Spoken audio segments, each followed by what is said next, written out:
Yo creo que estamos viviendo en sociedades que cada vez más, digamos, están enfrentando, digamos, focos que provocan pánico, que provocan miedo. Yo creo que es un aspecto de, digamos, de las sociedades que Deleuze llamaba sociedad de control.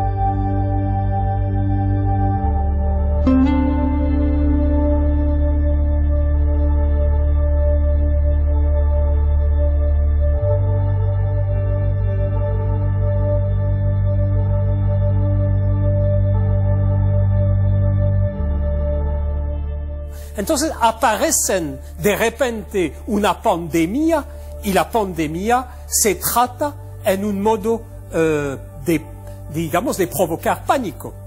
Porque el problema, mira, de la gripe porcina o mexicana, como dicen, es cuando uno lo mira así objetivamente, es verdad que hay un salto enorme en relación a una de las primeras grandes catástrofes para la salud, de amenaza para la salud humana, que fue digamos, la explosión de la central nuclear de Chernobyl. En esa época los gobiernos finalmente tuvieron una política de ocultación, de ocultamiento. Era una pequeña nube que pasaba por encima de Francia, como decía el primer ministro en la época. Hoy parecemos tener toda la información necesaria, pero una información que está entregada de manera, digamos, irracional, a tal punto que después están obligados de relativizar. En el principio eran, no sé, casi centenares en México. Hoy parece que cada vez más disminuye. El problema es que los gobiernos que informan, las estrategias de comunicación para comunicar la pandemia son políticas, digamos, tratan, digamos, de colmar un vacío de información y de conocimiento permanente de la sociedad sobre los riesgos que afectan a la sociedad. Entonces, el riesgo está, digamos, gerenciado de una manera de provocar en el principio una real pánico.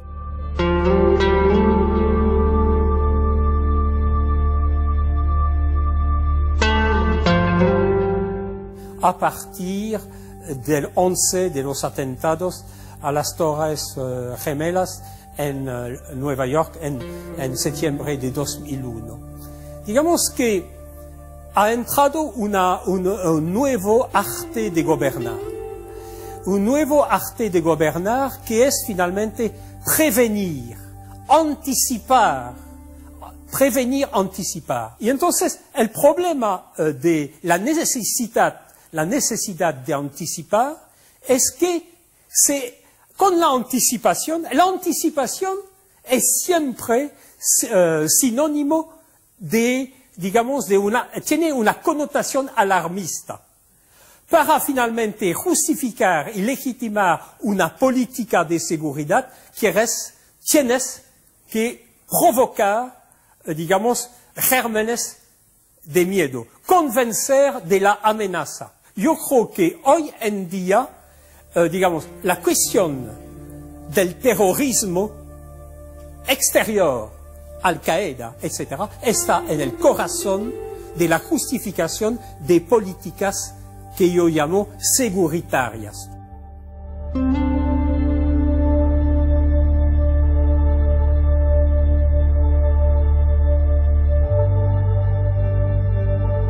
Se necesita cada vez más ficheros. Y cada vez más ficheros que se interconectan para finalmente vigilar, digamos, a los reales focos de intranquilidad. Por ejemplo, antes ser fichado era un índice de desviante, de marginal, frente al orden. Hoy, ser fichado es ser normal. Y el que no está fichado es anormal, es susceptible de ser sospechado. Es muy interesante, en Francia hubo un grupo que, digamos, que apreciaron, que vivían como, tú entiendes, en función de un ideal de vida alternativo. Y hubo una serie de atentados en contra de los TGV, de los trenes, ¿tú entiendes? Y, digamos, la policía montó un escenario y finalmente allanó la casa y, digamos, sus dependencias donde vivían estos jóvenes, unos 10 a 15. Y, digamos, les ficharon enseguida como terroristas. Pero no tenían, y todavía hoy, no tienen pruebas materiales. Pero cuando, digamos, se relató, digamos, la peligrosidad, el índice, porque eso es un dato fundamental hoy también de nuestras sociedades, el índice de peligrosidad de la gente, decían, no utilizan celulares. Es interesante. Quiere decir que la persona que no se integra a través de la normalidad, tú entiendes, tecnológica, finalmente está afuera. Es por eso que te digo, hoy, no ser fichado es susceptible de llevarte a la condición de sospechable.